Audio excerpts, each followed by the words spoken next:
ഇന്നത്തെ വീഡിയോയിൽ നമ്മൾ വളരെ കുറഞ്ഞ ചെലവിൽ ബ്ലാക്ക് ഫോറസ്റ്റ് കേക്ക് എങ്ങനെ ഉണ്ടാക്കാന്നുള്ളതാണ് കാണിക്കാൻ പോണത്.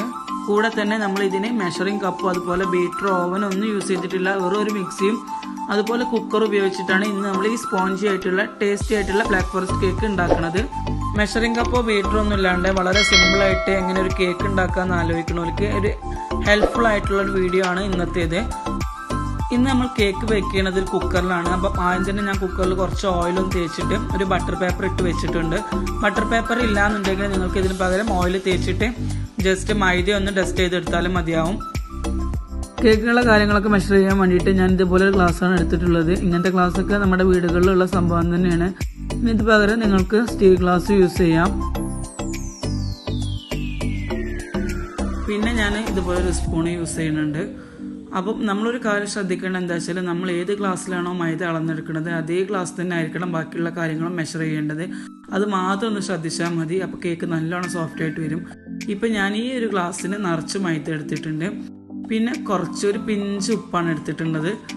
1/4 ഗ്ലാസ് കൊക്കോ പൗഡർ ചേർത്തിട്ടുണ്ട്. അപ്പോൾ ഈ ഒരു സ്പൂണ് 4 സ്പൂണ് കൊക്കോ പൗഡറാണ് എടുത്തിട്ടുണ്ടായിരുന്നത്. പിന്നെ നമ്മൾ കേക്ക് ഉണ്ടാക്കുമ്പോൾ നമ്മൾ ചെയ്യുന്ന ഓരോ കാര്യങ്ങളും അതിൻ്റെ പെർഫെക്ഷനിൽ ചെയ്തെടുത്താൽ മാത്രമേ നമ്മുടെ കേക്കും അതുപോലെ തന്നെ നല്ല പെർഫെക്റ്റ് ആയിട്ട് വരുള്ളൂ. അപ്പോൾ നമ്മൾ ഫസ്റ്റ് തന്നെ ഡ്രൈ ഇൻഗ്രീഡിയൻസ് ഇവിടെ നന്നായിട്ട് അരച്ച് സെറ്റാക്കി വെച്ചിട്ടുണ്ട്. ഒരു 2 പ്രാവശ്യമാണ് ഞാൻ അരച്ചെടുത്തിട്ടുള്ളത്. പിന്നെ ഇതാ ഞാൻ മുട്ട ബീറ്റ് ചെയ്യാൻ വേണ്ടിയിട്ടൊരു മിക്സിൻ്റെ ജാർ എടുത്തിട്ടുണ്ട്. മിക്സിൻ്റെ ജാറിൽ ഒട്ടും വെള്ളം ഇല്ലാണ്ട് നല്ലോണം ഡ്രൈ ആക്കിയാണ് എടുത്തിട്ടുണ്ടായിരുന്നത്.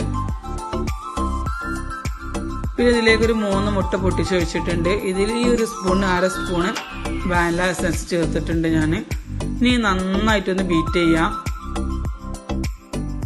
മുട്ട ഞാൻ നല്ലോണം ബീറ്റ് ചെയ്ത് എടുത്തിട്ടുണ്ട്. മുട്ട നല്ലോണം ബീറ്റ് ആവണം, അപ്പോഴേ നമ്മളെ കേക്ക് നല്ലോണം സോഫ്റ്റ് ആയിട്ടിരിക്കുള്ളൂ. ഒരു 5 മിനിറ്റ് ഒന്ന് നിർത്തി ഒന്ന് അടിച്ചെടുത്താൽ മതി. അപ്പോൾ ഇതേപോലെ നല്ലപോലെ പതഞ്ഞ് കിട്ടും. ഈ ഒരു സമയത്ത് ഞാൻ ഇതിലോട്ട് ഒരു 1/4 ഗ്ലാസ് പഞ്ചസാര ചേർത്ത് കൊടുക്കുന്നുണ്ട്.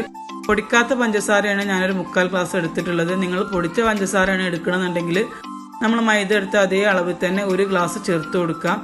ഇപ്പോൾ ഈ ഗ്ലാസിൻ്റെ ഇത്രയും ഭാഗമാണ് നമ്മൾ പഞ്ചസാര എടുത്തിട്ടുണ്ടായിരുന്നത്. ഇനി നന്നായിട്ടൊന്ന് അടിച്ചെടുക്കാം. അപ്പോൾ ആ പഞ്ചസാരയും മുട്ടയും കൂടെ നല്ല പോലെ ഞാൻ അടിച്ചെടുത്തിട്ടുണ്ട്. മുട്ടയും പഞ്ചസാര നല്ലോണം ബീറ്റ് ആയതിനു ശേഷം ഞാൻ ഇതിലോട്ട് ഓയിൽ ചേർത്ത് കൊടുക്കുന്നുണ്ട്. ഓയിൽ ഞാനിപ്പോൾ ഒരു 1/4 ഗ്ലാസ്സാണ് എടുത്തിട്ടുള്ളത്. ഇതൊന്ന് നന്നായിട്ടൊന്ന് അടിച്ചെടുക്കുക. നമ്മൾ മിക്സിയിൽ അടിക്കുമ്പോൾ മിക്സി ഒരിക്കലും ചൂടാവണ ഒരു സാഹചര്യം ഉണ്ടാവരുത്. അപ്പോൾ നിർത്തി ഒരു ഗ്യാപ്പ് ഇട്ടിട്ട് അടിച്ചെടുത്താൽ മതി. അപ്പോൾ നമ്മളുടെ മുട്ടൻ്റെ മിക്സ് നല്ല കറക്റ്റായിട്ട് നമ്മൾ അടിച്ചെടുത്തിട്ടുണ്ട്. ഇനി ഇത് നമ്മൾ നേരത്തെ അരച്ച് വെച്ചിട്ടുള്ള ഡ്രൈ ഇൻഗ്രീഡിയൻസുമായി ചേർത്തിട്ട് നന്നായിട്ടൊന്ന് മിക്സ് ആക്കി എടുക്കുക. കട്ടയൊന്നും ഇല്ലാണ്ട് മിക്സ് ആക്കി എടുക്കണം. ഇപ്പോൾ ഇതിലോട്ട് ഞാനൊരു 2 സ്പൂൺ കോഫി ചേർത്ത് കൊടുക്കുന്നുണ്ട്. നിങ്ങൾക്ക് കോഫിക്ക് പകരം ഇളം ചൂടുള്ള വെള്ളം 2 സ്പൂണോ അല്ലെങ്കിൽ 2 സ്പൂൺ പാലോ ചേർത്ത് കൊടുത്താൽ മതി. ബ്ലാക്ക് ഫോറസ്റ്റ് കേക്ക് ആയതുകൊണ്ടാണ് ഞാൻ കോഫി തന്നെ ആക്കാമെന്ന് വിചാരിച്ചത്. കോഫി ആകുമ്പോൾ ഒരു പ്രത്യേക ഒരു ടേസ്റ്റ് ഉണ്ടാവും നമ്മുടെ കേക്കിന്. അപ്പോൾ നിങ്ങളുടെ കയ്യിൽ ഏതാണോ അവൈലബിൾ ആയിട്ടുള്ളത് അതിൽ ഏതെങ്കിലും ഒന്ന് ചേർത്താൽ മതി. അങ്ങനെ നമ്മൾ ബാറ്ററി കട്ടൊന്നും ഇല്ലാണ്ട് നല്ല പോലെ മിക്സാക്കി എടുത്തതിന് ശേഷം ഇതിലേക്ക് 1 ടീസ്പൂൺ വിനിഗറിലേക്ക് 1/2 ടീസ്പൂൺ സോഡാപ്പൊടി ചേർത്തിട്ടൊന്ന് മിക്സ് ആക്കിയിട്ട് ഒഴിച്ചു കൊടുക്കുന്നുണ്ട്. ഇനി ഇത് പെട്ടെന്ന് തന്നെ ബാറ്ററിയായിട്ട് നല്ല പോലെ ഒന്ന് മിക്സ് ആക്കി എടുക്കുക. കേക്കിനുള്ള ബാറ്ററി ഇവിടെ റെഡി ആയിട്ടുണ്ട്. ഈ ഒരു പാകത്തിൽ വേണം കേക്കിനുള്ള ബാറ്ററി റെഡി ആക്കാനായിട്ട്. പിന്നെ വിനിഗറും സോഡാപ്പൊടി ചേർത്തുകൊണ്ട് തന്നെ ഇനി കൂടുതൽ നേരം മാവ് പുറത്ത് ഇങ്ങനെ വെക്കരുത്. പെട്ടെന്ന് തന്നെ കുക്കറിലോട്ട് ഒഴിച്ചിട്ടൊന്ന് ടാപ്പ് ചെയ്ത് കൊടുക്കുക. എന്നിട്ട് വേണം സ്റ്റൗവിലോട്ട് മാറ്റാനായിട്ട്. 5 മിനിറ്റ് മീഡിയം ഫ്ലെയിമിൽ വെച്ചതിന് ശേഷം ഫ്ലെയിം ഒന്ന് കുറച്ച് വെക്കണം. എന്നിട്ട് 35 മിനിറ്റ് നമുക്കൊന്ന് ബേക്ക് ചെയ്യാം. ഇടയ്ക്കൊന്നൊരു 20 മിനിറ്റ് കഴിയുമ്പോൾ ഒന്ന് തുറന്ന് നോക്കിയിട്ടൊന്ന് ചെക്ക് ചെയ്ത് നോക്കിയാൽ മതി. ഒരു 30 മിനിറ്റ് ആയപ്പോൾ നമ്മുടെ കേക്ക് ഇവിടെ ബേക്കായി വന്നിട്ടുണ്ട്. ഇനി ഇതൊരു പാത്രത്തിലേക്ക് മാറ്റാം. നമ്മളെ കേക്ക് ഇവിടെ നല്ലോണം സോഫ്റ്റ് ആയിട്ട് തന്നെ കിട്ടിയിട്ടുണ്ട്. ബീറ്റർ ഇല്ലാന്ന് വിചാരിച്ചിട്ട് ഒരു കുഴപ്പം വന്നിട്ടില്ല നമ്മളെ കേക്കിന്. ഇപ്പോൾ നിങ്ങളടുത്ത് കേക്ക് ഐസിങ് ചെയ്യാനുള്ള ടേൺ ടേബിൾ ഇല്ലയെന്ന് വെച്ചാൽ ഇങ്ങനൊരു ടെക്നിക്ക് ചെയ്താൽ മതി. ഇത് സിമ്പിളാണ്. ഇങ്ങനൊരു പാത്രം കമഴ്ത്തി വെച്ചാൽ നമുക്കിതിങ്ങനെ റൊട്ടേറ്റ് ചെയ്ത് കൊടുക്കുമ്പോൾ സിമ്പിളായിട്ട് ഐസിങ് ചെയ്തെടുക്കാൻ പറ്റും. പിന്നെ ഞാനിവിടെ വിപ്പിംഗ് ക്രീം യൂസ് ചെയ്തിട്ടുള്ളത് വീട്ടിൽ തന്നെ ഉണ്ടാക്കിയതാണ്.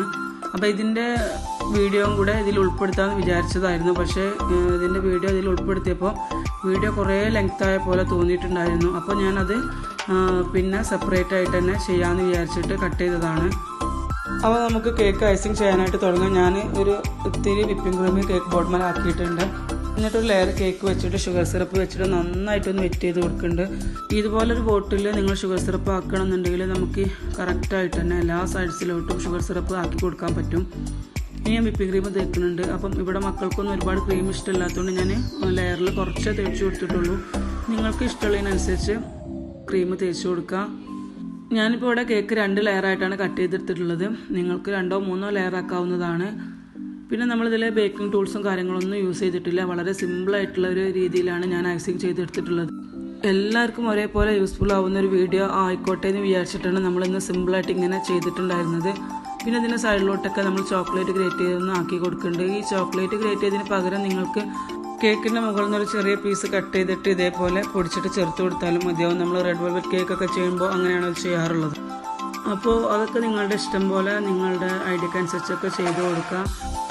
മെഷറിംഗ് കപ്പും അതുപോലെ ബീറ്ററും ബേക്കിംഗ് ടൂൾസും ഒന്നും ഇല്ലാണ്ട് വളരെ കുറഞ്ഞ ചിലവിൽ നമ്മൾ ഉണ്ടാക്കിയിട്ടുള്ള ഈ ബ്ലാക്ക് ഫോറസ്റ്റ് കേക്ക് എല്ലാവർക്കും ഇഷ്ടപ്പെട്ടെന്ന് വിചാരിക്കുന്നു. നമ്മൾ ഒരു കേക്ക് ചെയ്യുമ്പോൾ നമ്മൾ മെഷർമെൻറ്റും കാര്യങ്ങളും കറക്റ്റ് ആയാലും നമ്മളെ കേക്ക് എവിടെയും ഫ്ലോപ്പ് ആവില്ല. അത്രയും ഷുവറാണ് കേക്കിൻ്റെ കാര്യത്തിൽ. മെഷർമെൻറ്റ് എപ്പോഴും കറക്റ്റായിട്ടുണ്ടാവണം. അപ്പോൾ ഇന്നത്തെ വീഡിയോ എല്ലാവർക്കും ഇഷ്ടപ്പെട്ടെന്ന് വിചാരിക്കുന്നു. വളരെ യൂസ്ഫുൾ ആയിട്ടുള്ള ഈ വീഡിയോ ഇഷ്ടപ്പെട്ടാൽ എല്ലാവരും ലൈക്ക് ചെയ്യുക, കമൻറ്റ് ചെയ്യുക, ട്രൈ ചെയ്ത് നോക്കിയിട്ട് ഫീഡ്ബാക്ക്സ് അറിയിക്കണം. വീഡിയോ ഇഷ്ടപ്പെട്ടാൽ നിങ്ങളുടെ ഫ്രണ്ട്സും ഫാമിലിയായിട്ടൊക്കെ ഷെയർ ചെയ്യുക. സബ്സ്ക്രൈബ് ചെയ്യാതെ കാണുന്നവനാണെങ്കിൽ സബ്സ്ക്രൈബ് ചെയ്യുക. വീണ്ടും നമുക്ക് നല്ലൊരു കുഞ്ഞു വീഡിയോ ആയിട്ട് കാണാം. താങ്ക്